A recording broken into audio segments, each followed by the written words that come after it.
Paris, la ville lumière et de l'éternel amour, je vous offre une nouvelle vidéo pour continuer le combat de la vie. Oh les cœurs, à cœur veillant, rien n'est impossible, chers amis.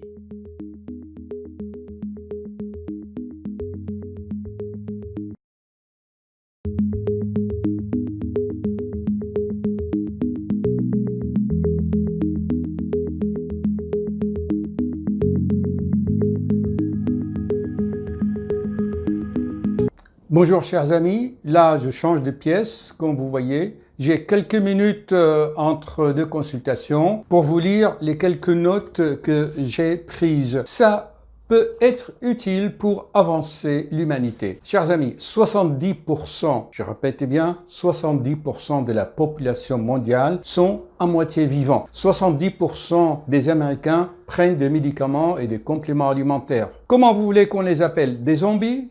À moitié vivants ou vivre à moitié? Ils ont perdu le but essentiel de la vie. Je vous parle de cela, chers amis, car dans la pratique, dans mon bureau, à mon cabinet, je vois des femmes, des hommes, des parents qui viennent me voir. Ah, j'ai de l'hypertension artérielle de temps en temps. Ah, j'ai des palpitations. Ah, j'ai mal ici. J'ai mal là. Ah, je suis essoufflé. J'étouffe. Vous voyez, on part des symptômes physiques. Ils viennent me voir, je leur fais tous les examens, échocardiographie, électrocardiogramme, test d'effort. Tout est normal. La conclusion est, madame, monsieur, vous avez un cœur normal. Alors pourquoi est-ce que ces symptômes cardiaques surviennent sur un cœur normal? Les gens ne comprennent pas. Ils veulent trouver une cause. Mais ils ont oublié, par un mécanisme psychopathologique qu'il ne veut pas reconnaître, que la peur, les émotions, le stress, tout cela, les frustrations surtout, frustration. Ah, je n'ai pas assez d'argent, il me faut de l'argent, souvent les jeunes répètent ça. Eh bien, donnent des symptômes cardiaques. Donc, ces symptômes, entre deux guillemets, cardiaques, cardiologiques, tachycardie, transpiration, tac, eh bien, font partie de l'anxiété, font partie du symptôme de stress, de l'hypersécrétion de l'adrénaline. Hier, j'ai vu une jeune, elle avait les mains toutes moites là quand j'ai serré là, vous voyez, et le cœur qui bat vite. Donc, l'être humain ne veut pas reconnaître qu'il y a des symptômes physiques qui sont la conséquence de ces troubles psychiques, de ces frustrations. Alors, mettez-vous à ma place. Une mère vient, ah je suis essoufflé, j'étouffe, ça ne va pas, j'ai des insomnies, je palpite. Ok, madame, vous avez un cœur normal. On s'arrête là? Je dis, vous me connaissez. Moi, je vais directement au but. Madame, est-ce que vous pouvez me parler de votre vie intime, de votre vie privée? Lors de la consultation, elle attachait certains symptômes, parfois au passage de son fils ou de son mari, surtout les enfants. Alors, à travers la discussion, j'ai cerné le problème comme quoi que cette mère a un enfant qui lui pose des problèmes. Elle a constaté des changements dans son comportement, dans sa psychologie. Vous voyez, c'est très important ça.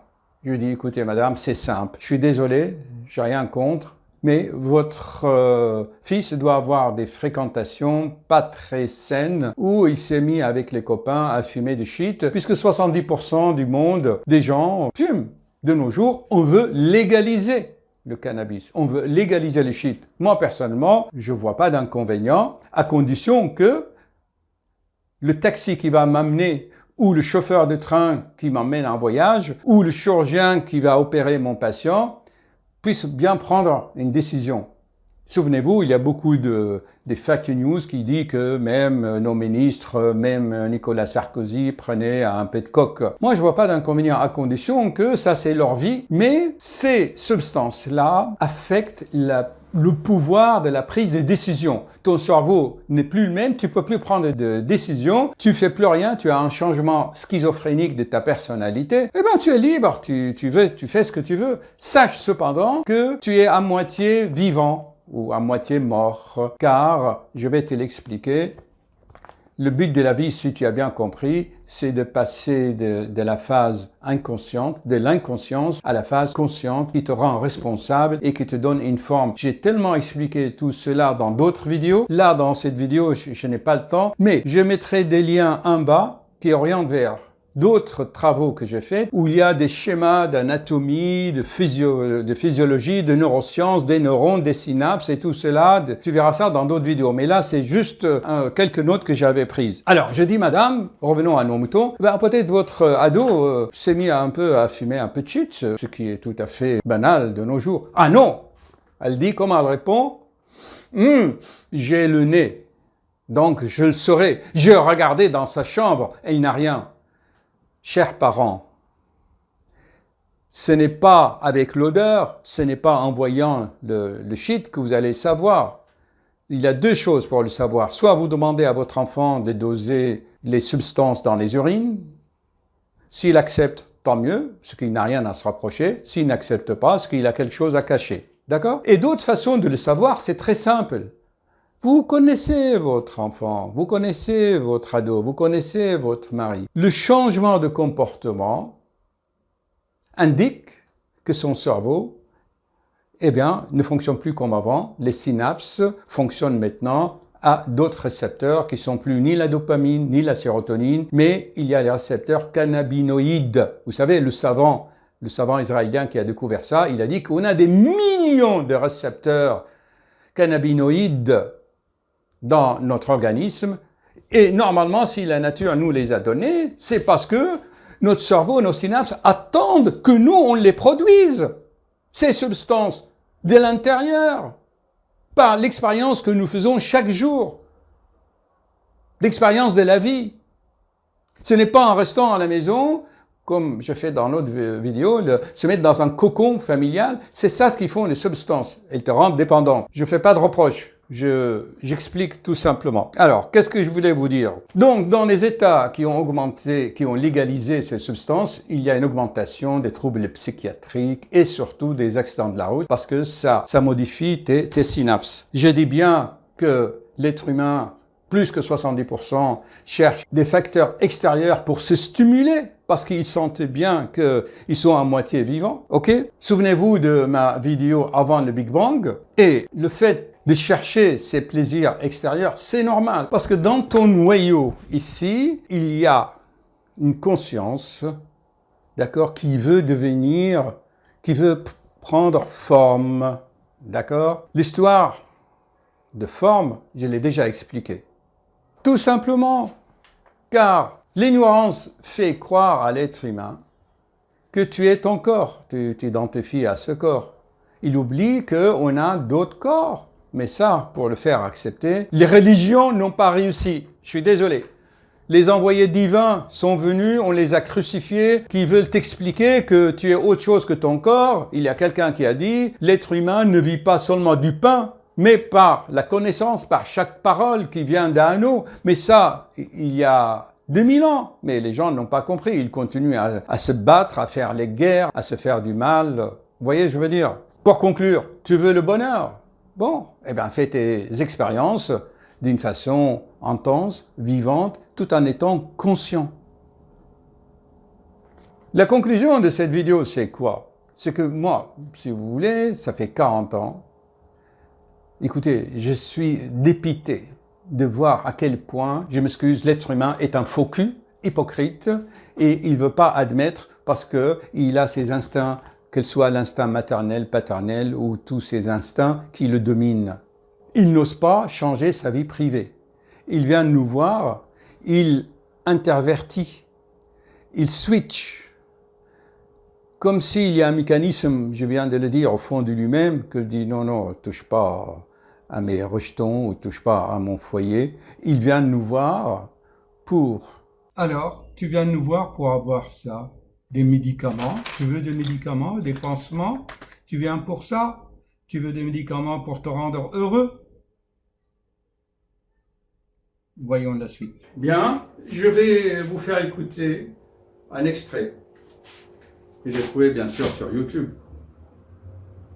Une étude publiée en fin de semaine dernière aux États-Unis par le Conseil national de la sécurité des transports a montré que les États qui ont légalisé le cannabis constatent une augmentation des accidents de voitures par rapport aux États où le cannabis n'est pas légal.